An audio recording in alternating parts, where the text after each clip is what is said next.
You know Sayyid Qutb? They attribute to, they think there's a sect called Qutbis, for example. Sayyid Qutb, in his book, first of all, Sayyid Qutb, who wrote 7-volume tafsir of the Quran, he wasn't a scholar. This guy was, who was he, Hajj Nadia? This guy was, he was an Arabic philosophist. If you read his early books, they're all hatred against Islam. He turned to Islam at a late age of his life. And when he turned to Islam, he focused all his writing to Islam. And if you follow his writing from the day he started to write to the day he died, you're going to find these were wrong, less mistakes. It's a pyramid. Wallahi. Even the sheikhs who talk about it, it's a pyramid. Where the guy, because you're new into Islam. What do you know about Sahaba? You never had any form of, was he wrong for writing? Maybe he should have waited a little bit, and he has mistakes.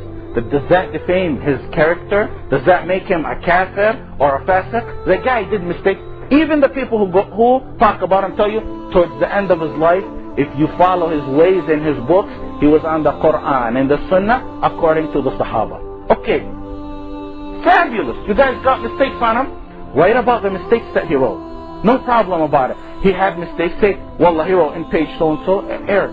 Malik did that to Abu Hanifa. Abu Hanifa did that. But to say and accuse that poor dead man, actually a stance that he took before he died is worse than all the scholars of our time today.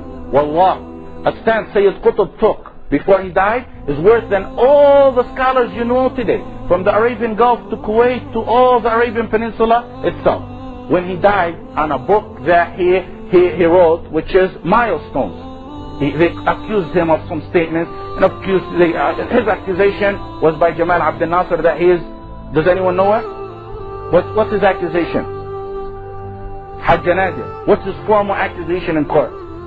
He's an agent of America.